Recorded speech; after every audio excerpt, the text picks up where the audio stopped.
ছেলেবেলায় স্কুলে পড়েছিলাম কারক বিভক্তি, অনেক বছর আগের কথা। ঠিকঠাক মনে আছে কিনা এখনো ঠিক বলতে পারছি না। তো সেখানে একটি বাক্য পড়েছিলাম, সর্বাঙ্গে ব্যথা ঔষধ দেব কোথা। আর খুব সম্ভবত এটির কারক ছিল অধিকরণ, আর বিভক্তি ছিল এ বিভক্তি, অধিকরণে এ বা সপ্তমী বিভক্তি। সর্বাঙ্গে ব্যথা ঔষধ দেব কোথা। প্রিয় দর্শক, আসসালামু আলাইকুম এবং অনেক অনেক শুভকামনা সবার জন্যে। আমি যদি বাক্যটি ঠিকঠাক বলে থাকি, কারক এবং বিভক্তি নির্ণয় করে থাকি ঠিকভাবে, তাহলে তো ঠিক আছে। ভুল হয়ে থাকলে দয়া করে শুদ্ধ রূপটি কারো জানা থাকলে কমেন্টে বলে দিবেন।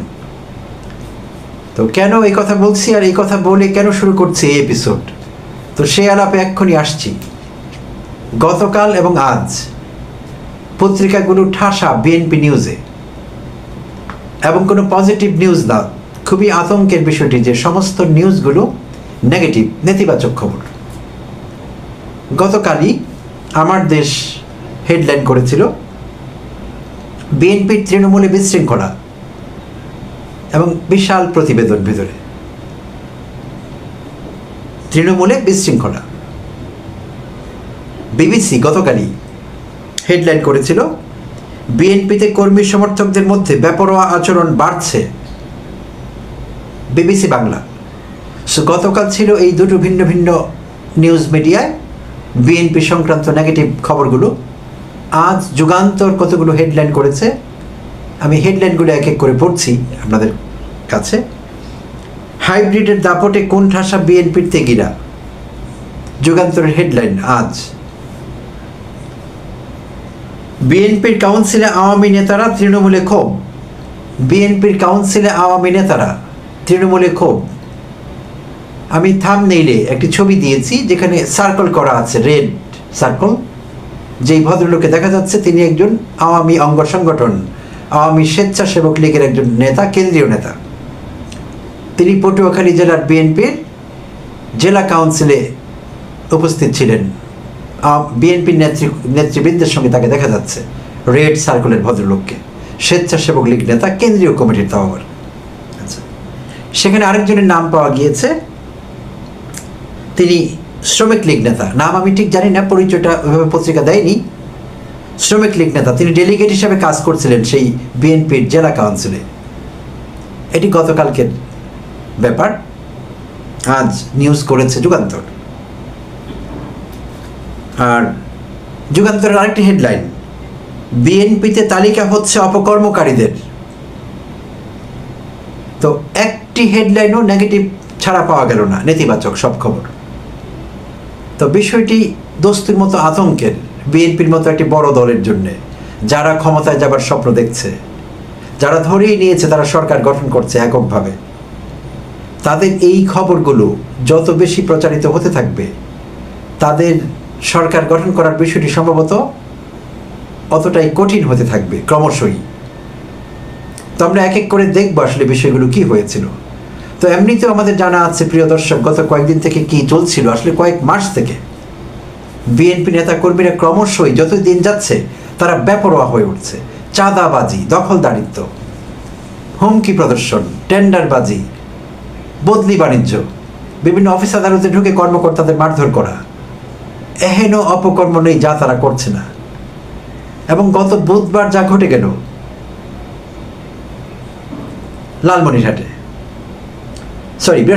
বৃহস্পতিবার লালমনিরহাটে পাটগ্রাম থানায়, সেখানে সেই পাথরের ট্রাক, যেখান থেকে লালমনিরহাটের সেই পাটগ্রাম এলাকা থেকে সারা বাংলাদেশে ট্রান্সপোর্টেশনের কাজটি হয়, সেই ট্রাক পিছু চাঁদাবাজির একটা ব্যাপার চলছিল।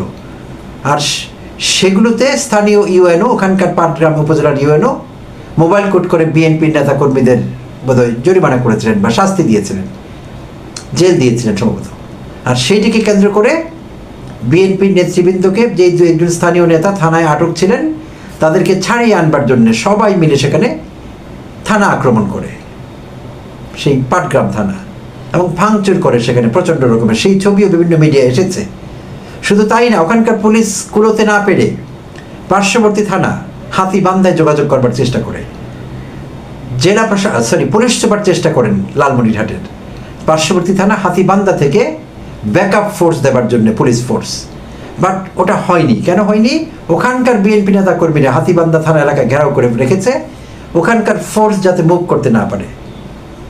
তো এরকম ঘটনা আর কখনো ঘটেনি। বিএনপি অনেক কিছু করছে নেতা কর্মীরা স্থানীয় পর্যায়ে গত 9-10 মাস 11 মাস থেকে, বাট এরকম ঘটনা ঘটেনি যে একটি জেলাকে অলমোস্ট অবরুদ্ধ করে ফেলা, পুলিশ ফোর্সকে আটকে দেওয়া, তাদের কর্মকাণ্ড প্রতিহত করা, এটি ভয়ঙ্কর ব্যাপার।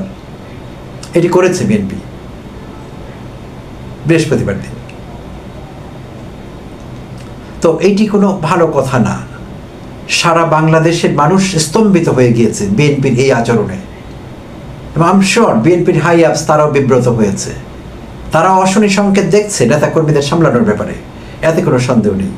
বুধবার দিন রাতে ঘটে গেল খোদ রাজধানীতে আরেকটি ভয়ঙ্কর ঘটনা।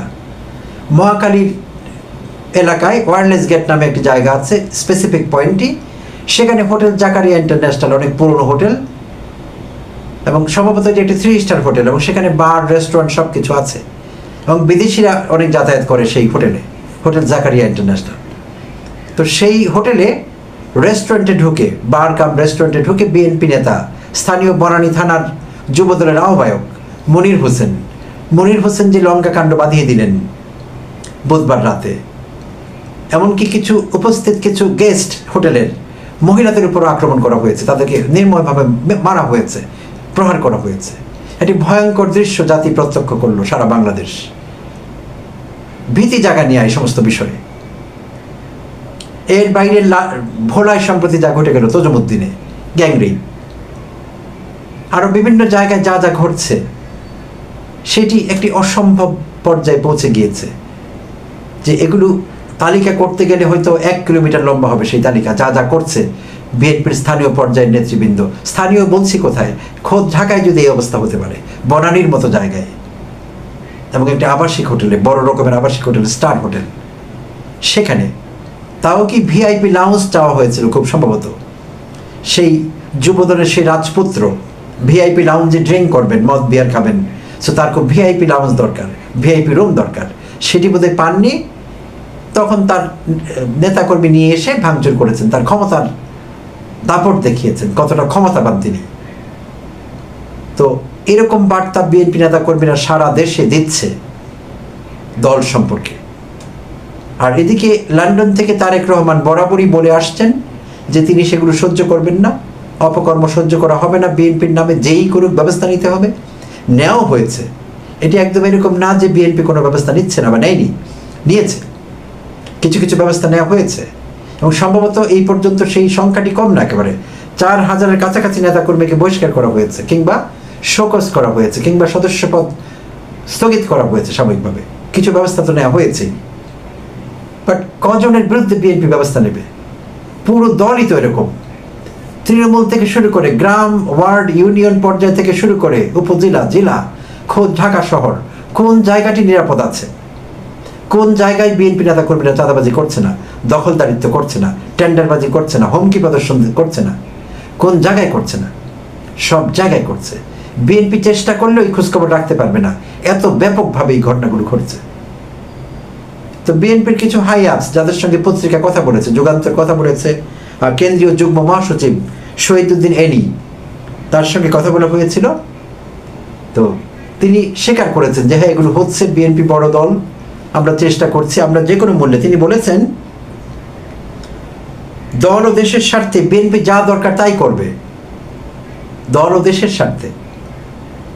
তো এই মুহূর্তে দেশের স্বার্থে কিছু না করলেও চলবে, আমাদের ধারণা দলের স্বার্থে কিছু করতে হবে, ড্রাস্টিক মেজার নিতে হবে, না হলে কোনো উপায় নেই। দল হিসেবে বিএনপি নিশ্চিহ্ন হয়ে যাবে। আওয়ামী লীগ তো ক্ষমতা ভোগ করে নিশ্চিহ্ন হয়েছিল, 15-16 বছর ভোগ তো করতে পেরেছিল। বিএনপি তো ভোগ করবার আগেই নিশ্চিহ্ন হয়ে যাবে মনে হচ্ছে। আমার ভয় করছে দোস্তের মতো তাদের পরিণতি দেখে। আমি আগের ভিডিওগুলিতে বলেছিলাম, আমি শুধু রাজা পাকসেদের সে পালিয়ে যাওয়ার দৃশ্য দেখি, ধুতি, লুঙ্গি, টাই, কোট সব খুলে দিগম্বর হয়ে রাস্তায় দৌড়াচ্ছিল রাজা পাকসেরা। 100 বছর রাজত্ব করেছিল শেখ পরিবারের মতো, শ্রীলঙ্কার রাজা পাকসে পরিবার। সেই দুঃস্বপ্ন আওয়ামী আমলেও, আওয়ামীদের বেলায় প্রযোজ্য হয়েছে, আমি দেখেছি। ঠিক একই দুঃস্বপ্ন বিএনপির ব্যাপারে দেখা শুরু করেছে এখন। ভয়ঙ্কর সেই দুঃস্বপ্ন, এবং সেটি বাস্তবায়িত হবে বলে মনে হচ্ছে, যেই লক্ষণ দেখছে।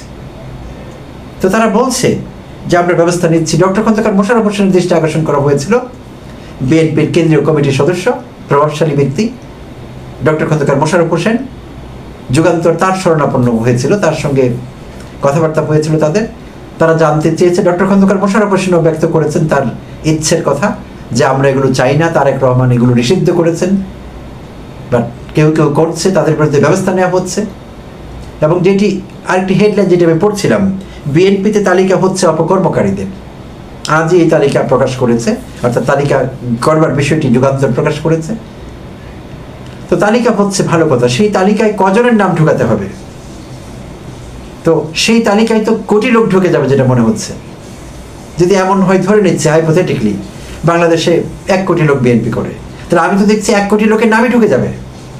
কারণ চাঁদাবাজি করছে না, কিংবা চাঁদাবাজি সমর্থন করছে না, কিংবা চাঁদাবাজির সুবিধা পাচ্ছে না কোনো না কোনোভাবে, এরকম লোক তো আমি দেখছি না বিএনপিতে। তো উপায় কি এখন? তাহলে 1 কোটি না হোক, 50 লক্ষ হবে, 60 লক্ষ হবে, 70 লক্ষ হবে, 1.25 কোটি হবে। তো এদের কি অবস্থা হবে? সে তালিকা করলে তো সবগুলোর বিরুদ্ধে ব্যবস্থা নিতে হবে। তখন বিএনপিতে বাঁচবে কি? কে বাঁচবে? এই জন্যই কি রিজভী সাহেব থেকে শুরু করে বিএনপির সব উচ্চপদস্থ নেতৃবৃন্দ, কেন্দ্রীয় কমিটির মেম্বাররা, অন্যান্য নেতৃবৃন্দ, রিজভী সাহেবের কথা বিশেষভাবে মনে আছে। তো তারা কি এই জন্যই বলেছিলেন যে আমরা ভালো ভালো লোক দেখে দেখে আওয়ামী লীগ থেকে কোঅপ্ট করব বিএনপিতে? এবং তারা সাফাই গাইছিলেন যে এরকম আওয়ামীদের ভালো ইমেজ সম্পন্ন, ক্লিন ইমেজ, সৎ আওয়ামী লীগ করেছে বটে, কিন্তু লোক খারাপ না, এমন লোকদের আনা হবে বিএনপিতে। তাহলে ওটাই কি তারা করছেন? কারণ বিএনপিকে বাঁচাতে হলে বিএনপির কর্মী দিয়ে বাঁচানো যাবে না, কারণ এই কর্মী সব বাদ দিয়ে ফেলতে হবে। সেই কম্বলের লম্বার মতো সব লম্বা ফেলে দিতে হবে। ব্লাড ট্রান্সফিউশনের মতো বিষয়টা অনেকটা, পচা ব্লাড ফেলে দিতে হবে, দিয়ে নতুন ব্লাড ঢুকাতে হবে। তো হচ্ছে না বিষয়টি ভাবে। কমিটি করলেও লাভ নেই, অপরাধীদের বা অপকর্মকারীদের কমিটি কি বলে লিস্ট, ওটা করলে তো লাভ নেই। কারণ এত এত লাখ লাখ কর্মীকে কি করবে, কোথায় ফেলবে? আর ফেললে জায়গা কি করে পূরণ হবে? যে ভ্যাকুয়াম তৈরি হবে, শূন্যস্থান। তাহলে তো ওই রিজভী সাহেবের কথাই সত্যি, সেখানে আওয়ামীদের নিয়ে আসতে হবে। এবং সেই নমুনা অলরেডি আমরা দেখছি বিভিন্ন জায়গায়। যেটি মাত্রই দেখলাম, শুরু করলাম যে কথা দিয়ে, পটুয়াখালীতে জেলা কাউন্সিল, সেখানে 2 জন উচ্চপদস্থ আওয়ামীদের দেখা গেল। একজন স্বেচ্ছাসেবক লীগের, আরেকজন শ্রমিক লীগের কেন্দ্রীয় কমিটির সদস্য। তো আবার তো তাহলে শুরু করেছে অলরেডি বিএনপি আওয়ামীদের দিয়ে গ্যাপ ফিল করা। এছাড়া সম্ভবত তাদের আর কোনো উপায়ও নেই।